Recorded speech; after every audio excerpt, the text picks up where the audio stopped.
Hey, what's up guys? Pro Gamer back here with another Minecraft video. The 1.19 update has come out, so that means we're explaining all of the new features that you can find in this update. It is so exciting. We've got new blocks, new mobs, and even new sounds that the player can make. So if you are excited, make sure to drop a like, subscribe, and hit that bell icon to go ding ding ding so you never miss an upload. And without further ado, let's get into today's video. Yeah!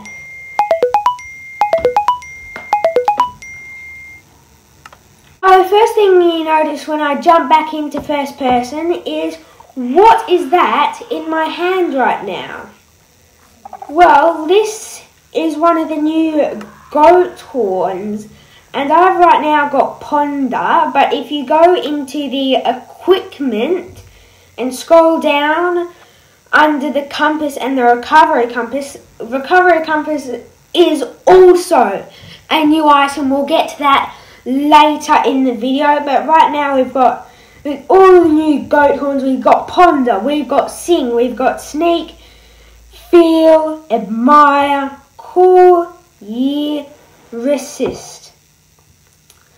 I quite believe that call is a lot like the raid horn.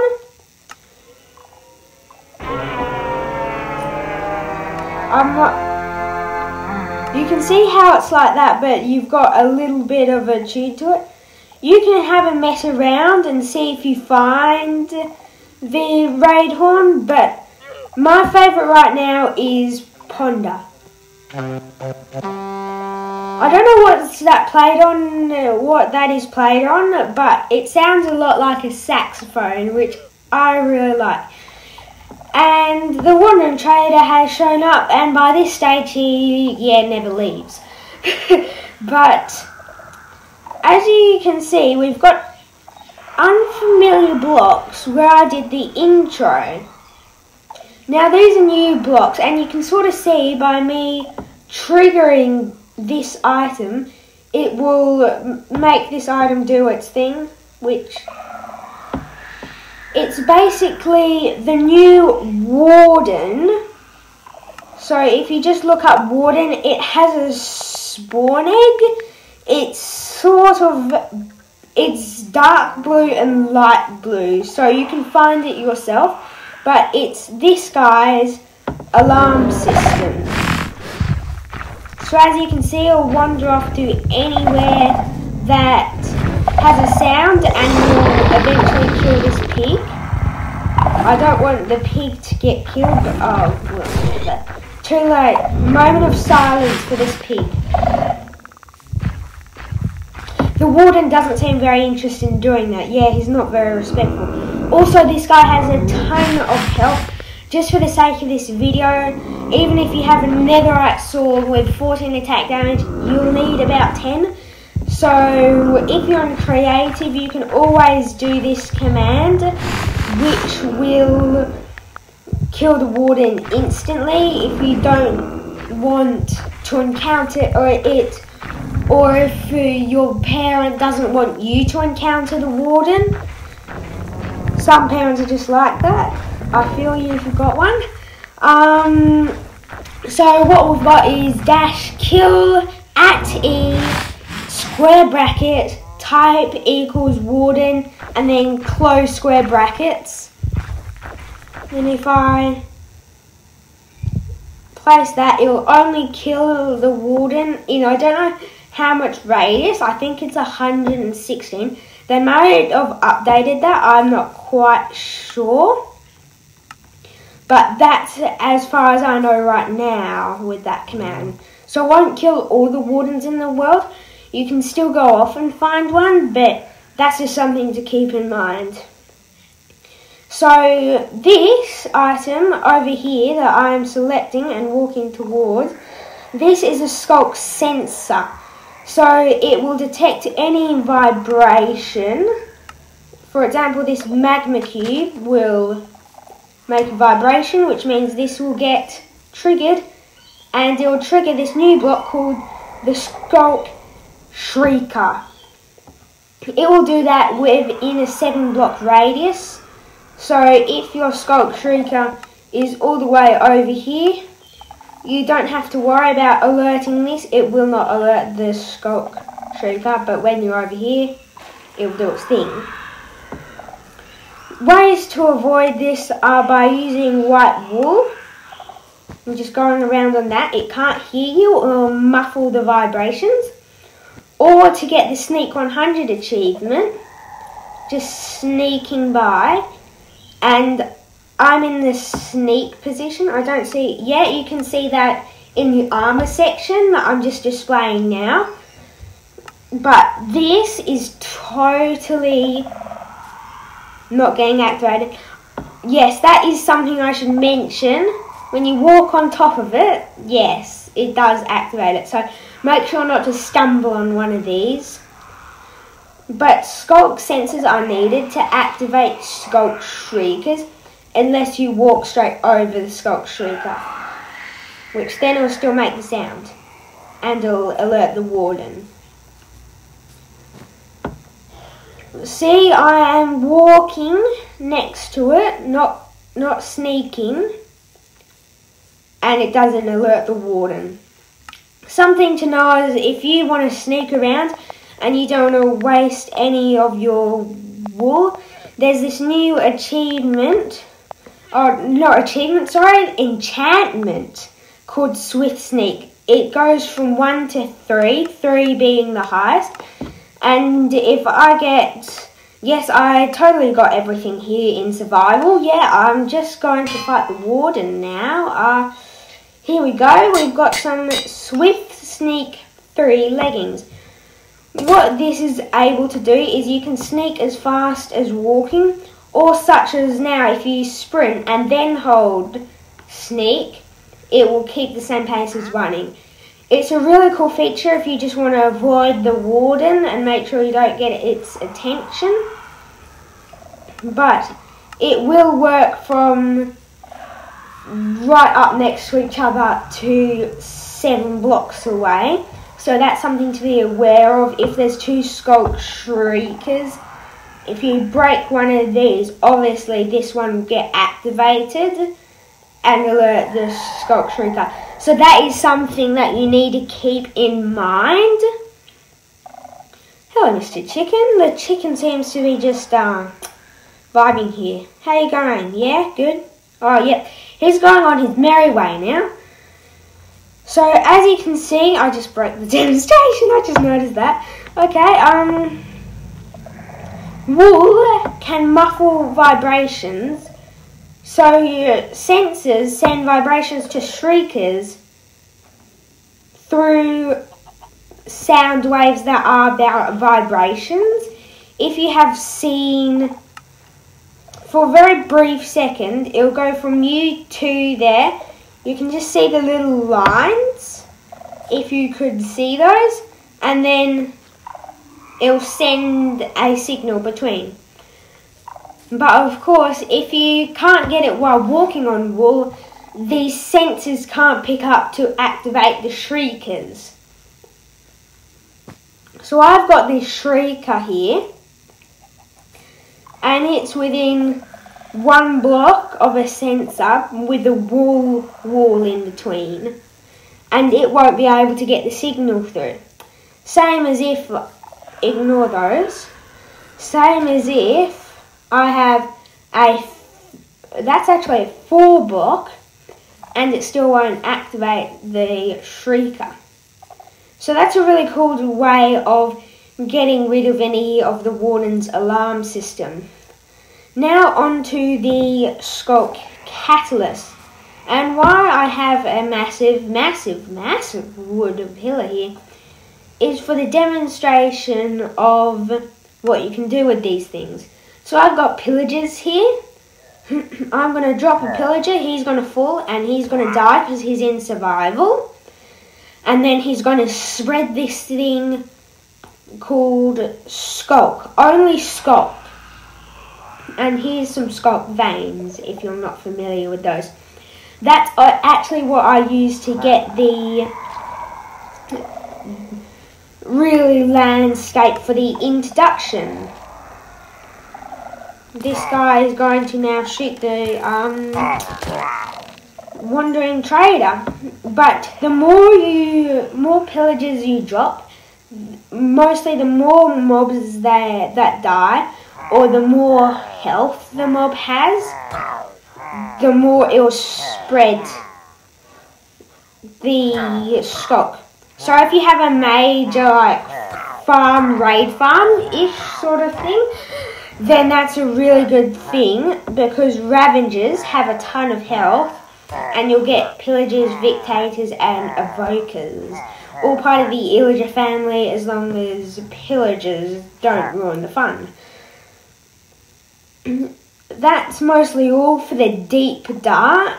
We've got some new Deep Slate blocks. If you want to check that out, it's just called Reinforced Deep Slate. I don't know if you... Oh, I put too many E's in. But it's in the construction area. So if you just have a look around for that, it's Reinforced Deep Slate. They've moved it. I've updated to 19.2. And they seem to have moved it. Okay, Reinforced Deep Slate is in the nature section. And it's this really cool block. Many people think it's going to become a portal. We don't know yet. It's just a really cool block to build with, just for the time being, if you're in creative. There's no way of obtaining it in Bedrock Edition right now. And if you haven't noticed, yeah, I'm playing Bedrock Edition for iPad. So this is just something that you folks can fiddle around with.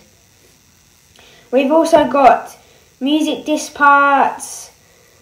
So the recovery compass points you to where you last died and where all of your items are.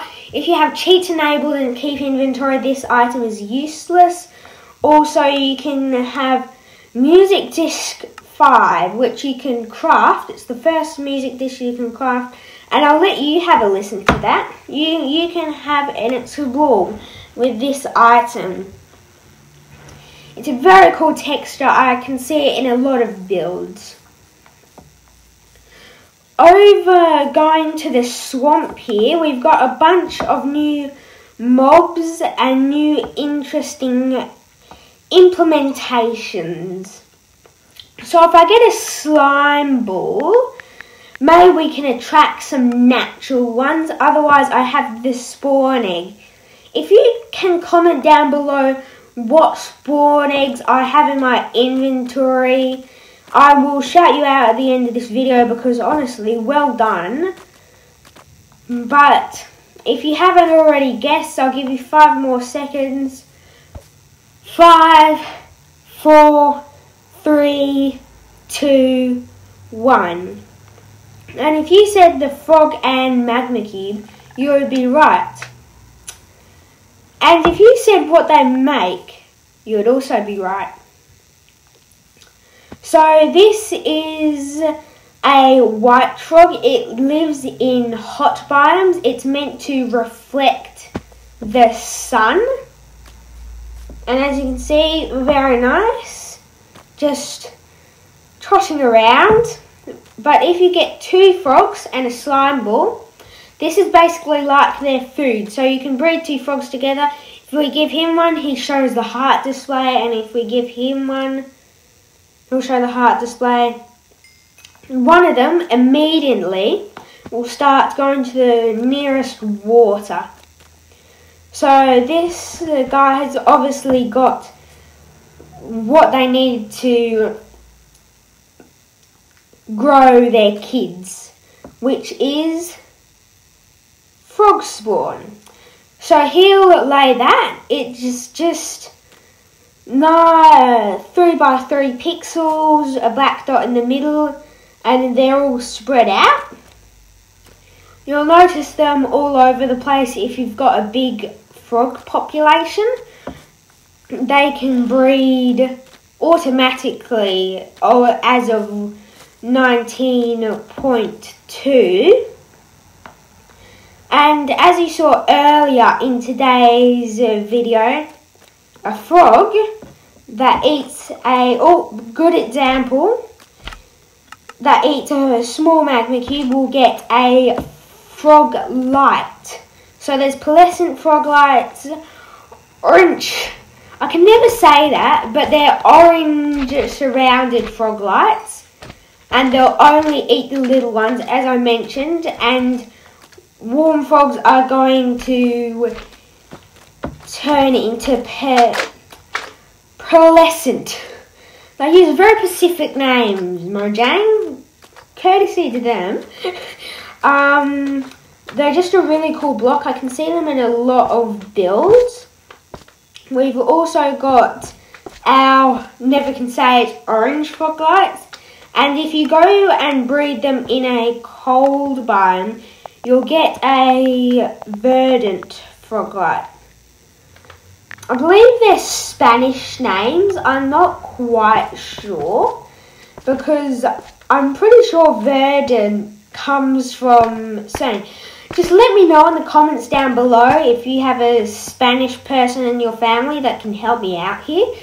But that's just really interesting. If you have a just normal swamp, you'll get the orange frog, which will get you the orange frog light. There we go. Orange yellow, I should say. So that's how you get the frogs to breed. But the trees are a whole new breeding cycle, or if for the technical people, life cycle, or whatever you want to call the plants as a cycle. But what these have is they have underneath the usual leaves, they have root blocks which go down into muddy root blocks, and halfway up into the tree, deep in the foliage, you will find some mangrove logs which you can turn into red logs. If I just get a mangrove log here, I've got a strip mangrove log, but mangrove log, you can turn them into red planks and all of your usual crafting recipes that you would expect with oak logs or spruce logs. They also generate with moss on them, so if you like moss, this is a great place to go because you can farm it endlessly. And why I say that is because if you get some bone meal and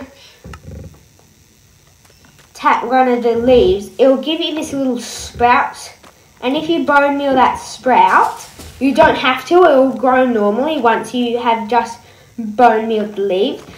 But if you're too lazy, then you can just bone meal it and pick it off, and you'll find them in saplings as well, mangrove propagule, and they will go up into the normal trees as you see here. It's a great way of getting some leaves and your favourite wood plank if red just happens to be your colour. We also see some natural generation of mud. As you can see, I'm sort of sinking into it, but here we've got a lot of little mud blocks. Why I say little is because their hitbox is actually, I believe, 1 pixel smaller, so you sink into them. It's a really cool feature because if I get the wool block, you can see exposure to feet. When I get him on here, his feet will eventually start sticking into it. It's a really cool feature. But if you're nowhere near anyone, pro gamer, but I cannot find a swamp, but those mud blocks look so cool. don't worry, I've got you. So what you need to do is get a normal water bottle that you can fill up from your local swamp or anywhere, and on a dirt block, not a grass block, you can just tap it with water bottles and it will give you a stream of mud. If you're not sort of that greyish, purplish guy that doesn't like the normal mud, combine it with some hay and you get packed mud and mud bricks that you can craft like normal mud bricks. You just put packed mud in, I believe 4x4, yep, 4x4, to get you some of these mud bricks, which you can really build with. They're really simple to build with. I can see a lot of pizza cookers coming out of these. I've already built one myself, but they just look so nice and definitely overlooking a swamp. So, hope you enjoyed today's video, guys. I hope you learned everything you want to learn. If I left something out that you want explained or is your favourite feature, make sure to drop it in the comments down below and I will reach out to you and make sure you get that in a future video. Right now, I'm going to sign off, so thanks for watching, guys, and I'll see you next time.